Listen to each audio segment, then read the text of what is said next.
Hey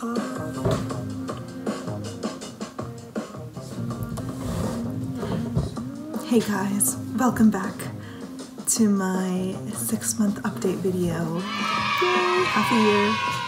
I'm really excited. So today, since it's kind of a milestone, I thought I would read some of my old journal entries from like the depths of my ED, just to see how far I've come and how much my mindset has changed. So before like I do get into that, I just want to put like a trigger warning on this video and say that like in the latter half of the video there will be some content that might be disturbing because it's from those journals. But before we get into that, I wanted to kind of give an update on how I'm doing. I don't know, like I never thought I wouldn't get this far, but I never thought about getting this far. Does that make sense? I feel like I've kind of gone through like the 5 stages of grief almost. Like, you know, like while I was in the depths of my disorder, you know, there was a lot of denial that I had a problem. Yeah, like, oh, I'm okay, I'm fine, there's nothing wrong with me. You know, I just need to get it together. I just need to have willpower. All of those thoughts. And then the second stage of grief is anger. So there was like a lot of anger, especially like during spring of this year, I think, like when the quarantine first started and when that all that stuff was new. It was just really, really hard to control myself around food at that time because obviously I was starving, and it made me really angry at myself. Like I was constantly angry at myself and like not being able to control myself, and I'd be like, it's all about willpower, you just can't do it because you don't have any willpower. And I like thought I was weak for not being able to control myself. And you know, I would see other skinny girls on social media and be like, look at them, like they can do it, you can too, like you're just... There was a lot of self-deprecation at that time. So that was around like April, May, June of this year. Like I was really frustrated with myself and the world. So that frustration with myself, sorry about this light, I don't know how to get rid of it. I also expressed that frustration towards the people in my life, and I was very irritable and I would get angry very easily, and so that made me really angry at the world, and I just couldn't accept the world the way it was. So it was a really tough, angry, dark time then. And then the third stage of grief is bargaining, right? So this was like when I was contemplating this thing called recovery. This was in June, and I was like looking at all of these, you know, recovery videos on YouTube, all these influencers, and listening to their stories. And it just sounds so scary. Like when you're in the depths of your ED, like the thought of like gaining weight and stopping exercise and like letting go of every rule, it sounds so scary. So at the time I was like bargaining, you know, I was like, maybe I don't have to just eat. Like maybe I can like eat, but then I can also work out. Or maybe like I can slowly gain weight and like, you know, like instead of like gaining it all, like I can just slowly gain weight and then like stop around like a good weight. All of these like internal dialogues, right, of like bargaining. I used to, and I still do, try to bargain like with healthy food.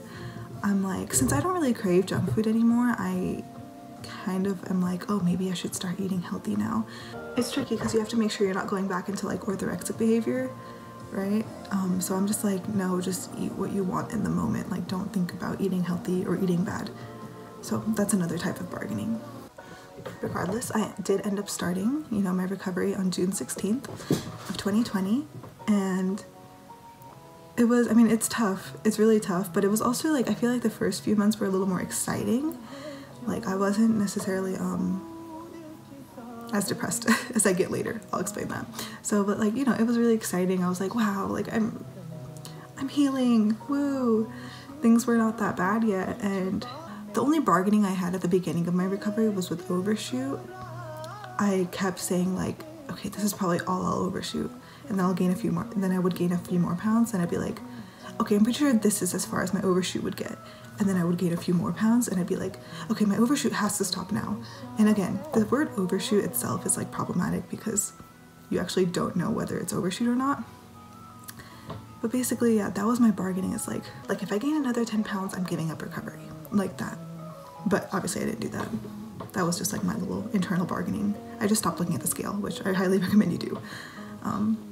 Anyway, so there was that stage, and then the fourth stage of grief is depression, which I think it was always kind of there, but it really got bad during the 4th month.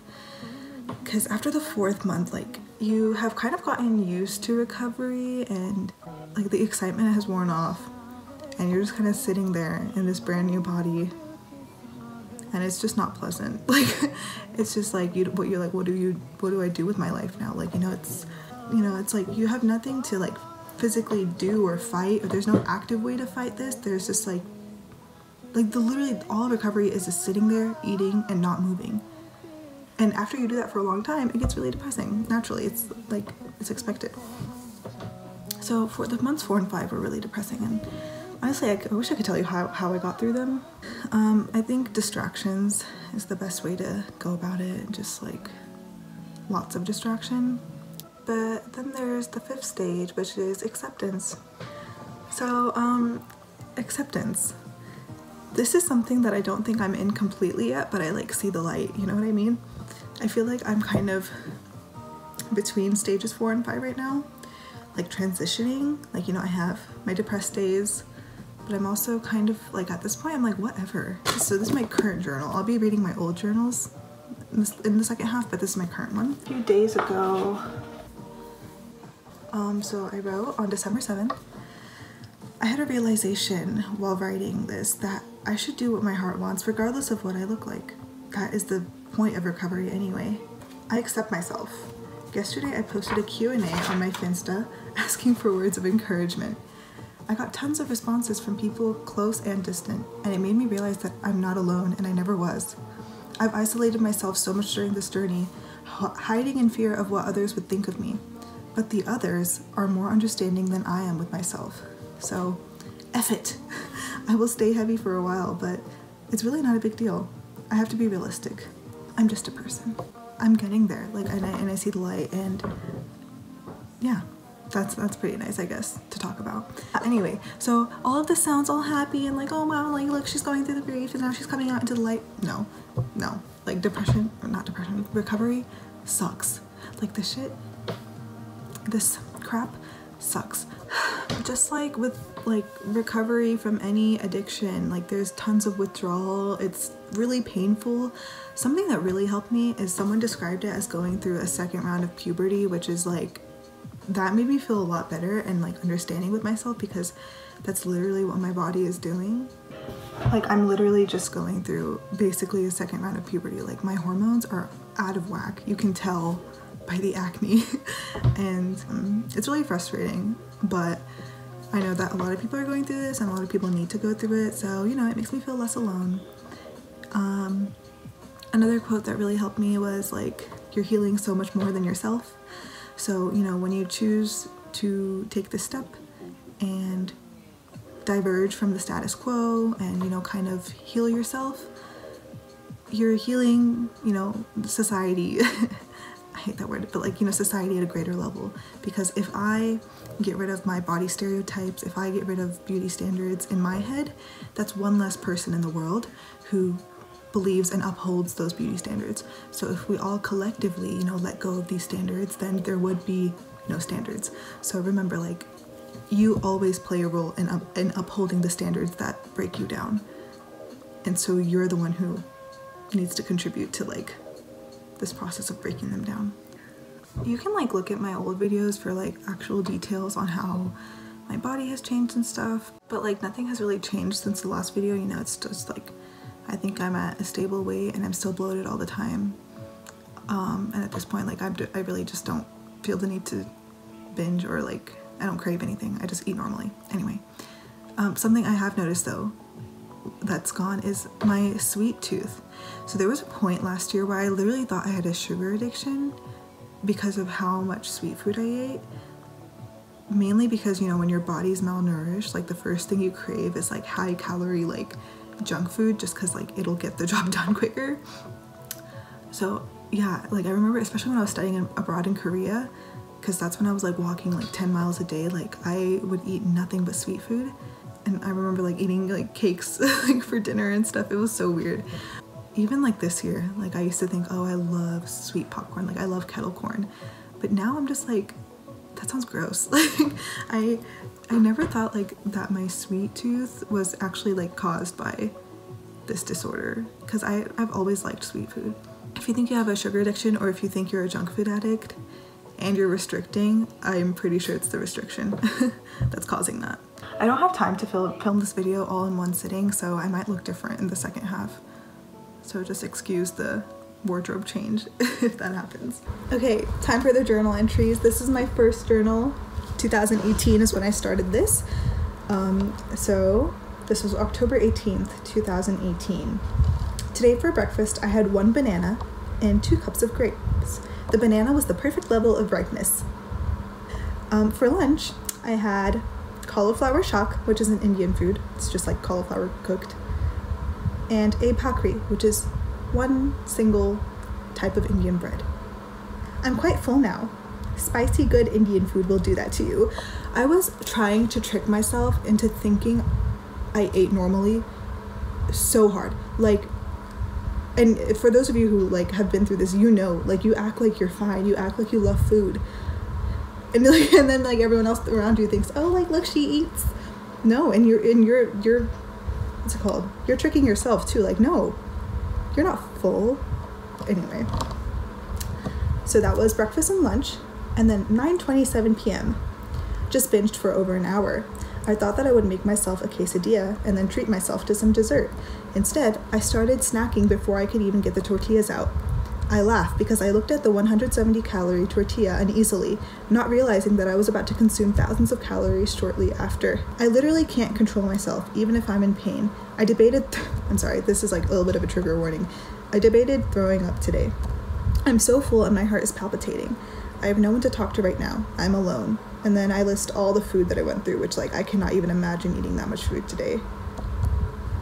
Here's an entry of me gaslighting myself into thinking that, you know, I'm just fit and healthy. October 25th, 2018. I've been bored lately, so I walked 4 miles while reading, and then I had a short lifting session. I think the fitness mindset motivated the healthy and reasonable dinner that I had after. Since I have so much time, I should really get back to gymming regularly. I think that would help me start to view health and food more positively again. So, for those of you who are in an ED, all of these things that you're saying to yourself, that you'll gain muscle, that you just want to be healthy, those are lies to yourself. Those are absolute lies, and you know it, because if doing these things didn't change your body figure, you wouldn't do them. This is December 4th, 2018. Update. I overate, so I walked/ran a total of 13 miles to make up for it. I remember this night.